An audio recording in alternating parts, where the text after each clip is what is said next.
मुअज़्ज़ज़ ख़वातीन व हज़रात, अस्सलामु अलैकुम।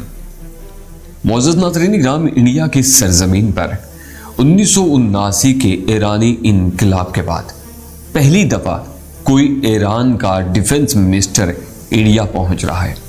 इंडिया के डिफेंस मिनिस्टर राजनाथ सिंह से ईरान के defence minister brigadier general Amir Hatami अगले चंद दिनों में मुलाकात के लिए पहुंच रहे हैं और ये मुलाकात बहुत ज़्यादा अहमियत की हामिल है।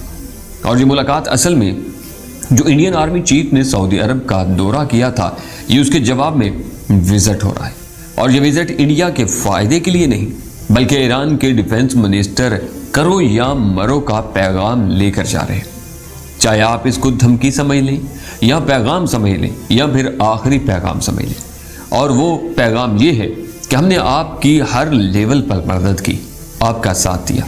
अगर आपने इसराइल का ईरान के खिलाफ साथ दिया या अमेरिका का ईरान के खिलाफ साथ दिया तो फिर इंडिया भी हमारा इसराइल और अमेरिका की तरह दुश्मन है, और फिर ईरान और इंडिया दुश्मन की तरह रहेंगे। और हमारा फ्यूचर फिर चाइना के साथ है या फिर रूस और पाकिस्तान के साथ है।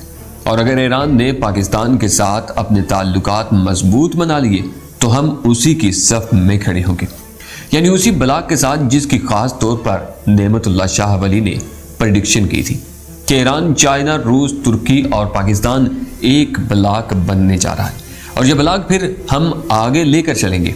और फिर इस सूरत हाल में इंडिया को जितना भी नुकसान होगा उसका जिम्मेदार सिर्फ और सिर्फ इंडिया होगा, बल्कि ईरान नहीं होगा। लेकिन इससे पहले पिछले काफ़ी साल ईरान ने इंडिया के साथ दोस्ती निभाई है और उसी दोस्ती का नुकसान ख़ास तौर पर पाकिस्तान को हुआ है। पाकिस्तान की सरजमीन पर ईरान से बहुत सारे हमले किए गए। कुलभूषण यादव और उज़ैर बलोच भी उन्हीं के दिए हुए तोहफे हैं। और अब सूरत हाल नाजरीन ये है कि चाइना की वजह से ईरान और पाकिस्तान के ताल्लुकात बेहतर हुए हैं। इमरान खान के हुकूमत में आने के बाद कम अज़ कम ये फ़ायदा तो हुआ है कि हुकूमत और रियासत एक पेज पर इकट्ठे हो चुके हैं और ईरान के साथ मामलात तय किए जा रहे हैं। नाज़रीन आप देखें, इस वक्त दुनिया के हालात बदल रहे हैं, मुकम्मल दुनिया ही बदल रही है। सऊदी अरब के अंदर भी इंडिया के डिफेंस मिनिस्टर मामलात तय करते हुए आपको नजर आएंगे। और हाल ही में इंडियन आर्मी चीफ ने भी सऊदी अरब का दौरा किया है और ये पहले इंडियन आर्मी चीफ हैं जिन्होंने सऊदी अरब का दौरा किया है।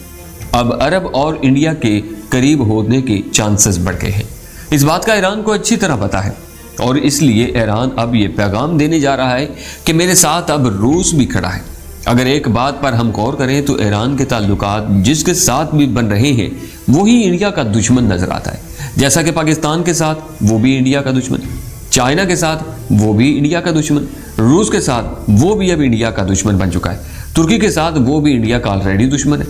तो कुल मिलाकर देखें तो खित्ते के अंदर एक ब्लॉक बन रहा है और उस ब्लॉक के तहत ईरान के उस डिफेंस मिनिस्टर का विजिट होने जा रहा है और उसने बादशाह के अल्फाज में बात करनी है कि अगर इंडिया इसराइल के साथ खड़ा होता है और ईरान के मामलात के खिलाफ जाता है तो हम पाकिस्तान के ब्लॉक में जा रहे हैं, चाहे फिर इंडिया को जितना मर्जी नुकसान हो हम तैयार हैं।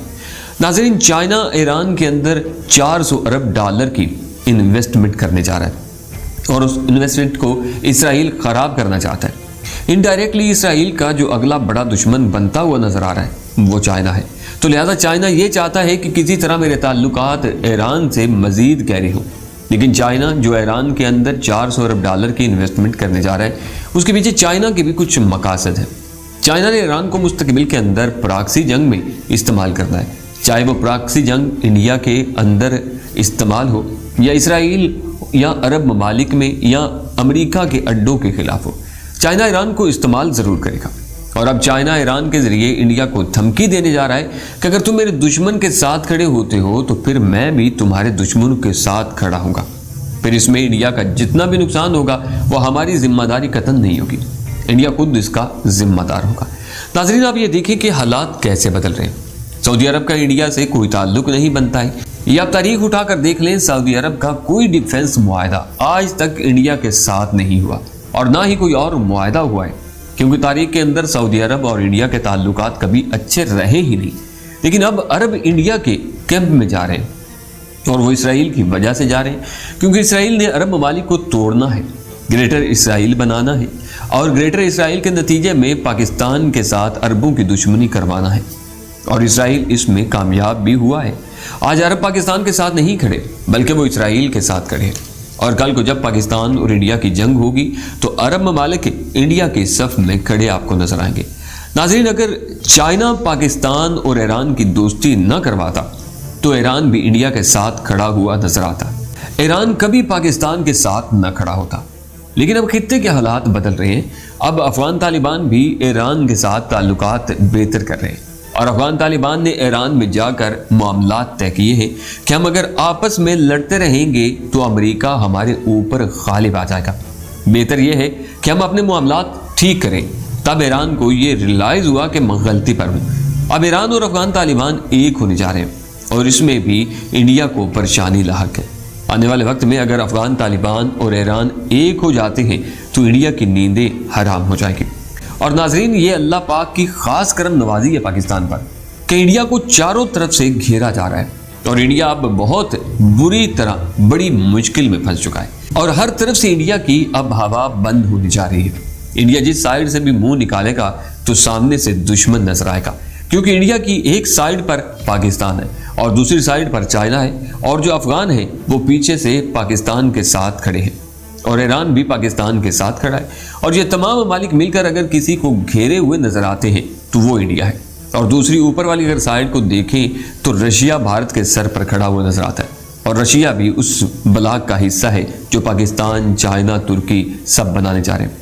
مستقبل کے اندر یہ سب مل کر انڈیا کے اوپر چڑھائی کریں گے، تو آپ سوچ سکتے ہیں وہ غزوہ ہند کی حدیث کس طرح پوری ہوتی نظر آئیں گی۔ ایران اور انڈیا کے درمیان تعلقات بگڑنا پاکستان کے لیے کچھ آئند ہے، اور ایران کی طرف سے انڈیا کو یہ پہلی نہیں آخری دھمکی ہوگی، کیونکہ انڈیا اسرائیل اور امریکہ کے کیمپ میں کھڑا ہوگا، اور پاکستان، ایران، ترکی، رشیا، افغان طالبان اور چائنا یہ انشاءاللہ ایک کیمپ میں کھڑے ہوں گے۔ ناظرین، اللہ کریم سے دعا ہے کہ اللہ کریم ہمارے پاکستان کو دن دگنی رات چگنی ترقی عطا فرمائے اور ان تمام موذی دشمنوں کی شر سے محفوظ رکھے۔ اگر آپ بھی پاکستان سے محبت کرتے ہیں تو کمنٹس باکس میں پاک فوج زندہ باد، پاکستان پائندہ باد لازماً لکھیے گا، اور اپنے جو گمنام ہیروز ہیں انہیں نہ بھولا کیجیے، کیونکہ انہی کی وجہ سے آج آپ سکون کی نیند سو رہے ہیں۔ اللہ کریم سے دعا ہے کہ اللہ کریم ہمارے پاکستان کو قائم و دائم رکھے۔ اگر آپ کو ہماری یہ ویڈیو پسند آئی ہے تو ہماری ویڈیو کو لائک لازماً کیجیے، اپنے دوستوں کے ساتھ شیئر کیجیے۔ اپنا بہت سارا خیال رکھیے۔ نئی خبر اور نئی ویڈیو کے ساتھ انشاءاللہ پھر حاضر ہوں گا۔ اللہ نگہبان۔